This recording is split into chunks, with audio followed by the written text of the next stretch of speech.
ইরানের উপর মার্কিন যুক্তরাষ্ট্র এবং ইসরায়েলের যৌথ হামলার ফলে পুরো মধ্যপ্রাচ্য জুড়ে চলছে যুদ্ধ অবস্থা। এমনকি বন্ধ হয়ে গেছে বিশ্ব সমুদ্র বাণিজ্যের গুরুত্বপূর্ণ নৌরুট হরমুজ প্রণালী। আর এর ফলে উপসাগরীয় অঞ্চলের শেষ খবর পাওয়া পর্যন্ত অন্তত 3.5 লাখ কন্টেনার নিয়ে 140টি মাদার ভেসেল ঝুঁকিপূর্ণ অবস্থায় ভাসছে। যুদ্ধ ঝুঁকির কারণে যেমন কোনো বন্দরে বার্থিং নিতে পারছে না, তেমনি কন্টেনারও খালাস করতে পারছে না। আর এর জেরে বাড়ছে কন্টেনার পরিবহন খরচ। প্রত্যেকটা জাহাজ কিন্তু আইডেল করছে এবং প্রতিদিন ফুয়েল বার্ন করছে, চার্টার হায়ার ইনকার হচ্ছে। এই কারণে তাদের কস্ট অফ অপারেশন কিন্তু প্রতিদিন এক্সেসিভলি বেড়ে যাচ্ছে। এই অবস্থায় প্রথম পর্যায়ে 200 থেকে 300 মার্কিন ডলার করে বাড়িয়ে দেওয়া হয়েছে চীন থেকে বাংলাদেশে আমদানিকৃত কাঁচামাল বোঝাই 40 ফুট সাইজের প্রতিটি কন্টেনার পরিবহন ভাড়া। অবশ্য 500 মার্কিন ডলার করে বাড়তি ভাড়া দাবি করেছিল শিপিং প্রতিষ্ঠানগুলো।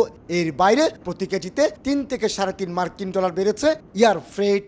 গত 4 তারিখ থেকে চাইনিজ হলিডে শেষ হয়েছে, এখন আমরা ইম্পোর্টটা আমাদের প্রেশার আসতেছে, সাথে এই প্রেশারটাও বেড়েছে বুকিংয়ের কারণে এবং আপনার প্রাইসটাও বেড়ে গেছে, যার ধরুন আমরা এখন আসলে এটা হিসাবটা করে আসলে আমরা লসের দিকে চলে যাচ্ছি। বিকাশ পেমেন্টে 10,000 টাকার বেশি অফার, শপিং চলছে তো। যুদ্ধ পরিস্থিতি নিরাপত্তা সত্ত্বে মধ্যপ্রাচ্যের দেশ Iran, Iraq, Bahrain, Jordan, Kuwait এবং আরব আমিরাতে কার্গো পরিবহনও রাজি হচ্ছে না বিমান সংস্থাগুলো।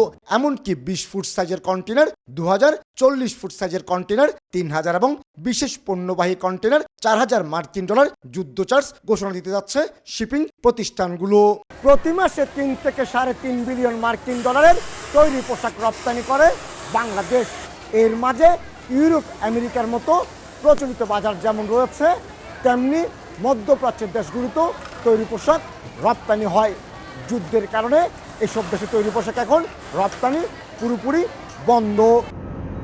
হুতি বিদ্রোহীদের অবস্থানের কারণে আগে থেকে লোহিত সাগর ছিল ঝুঁকির মধ্যে, আর এখন বন্ধ হয়েছে হরমুজ প্রণালী। ইউরোপ, আমেরিকায় পণ্য পাঠাতে আফ্রিকার কেপ অফ গুড হোপ প্রণালী ব্যবহারের কোনো বিকল্প দেখছেন না শিপিং ব্যবসায়ীরা।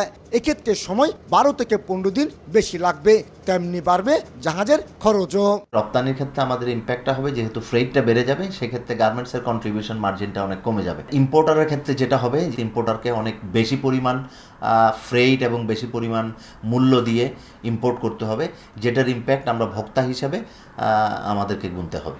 এমনিতে ট্রাম্প প্রশাসনের ট্যারিফ জটিলতার নিরসন হয়নি। এর মাঝে নতুন করে আমদানি রপ্তানি পণ্য পরিবহনে জাহাজ ও কন্টেনার ভাড়া বাড়তে থাকায় নানামুখী সংকটে পড়তে যাচ্ছে দেশের গার্মেন্টস শিল্প। আমাদের মালগুলি যেখানে বিক্রি হবে সেখানে কিন্তু অর্থনৈতিক একটা মন্দার কারণে এখানে বেচা বিক্রিও কমে যাওয়ার সম্ভাবনা আছে। সব কিছু মিলিয়ে আমাদের পোশাক শিল্প বড় ধরনের একটা ক্ষতির সম্মুখীন হতে পারে বলে আমাদের ধারণা। বাংলাদেশের রপ্তানি আয়ের মূল অংশ আসে তৈরি পোশাক খাত থেকে, বছরে যার পরিমাণ 40 বিলিয়ন মার্কিন ডলার। কমল দে, সময় সংবাদ, চট্টগ্রাম।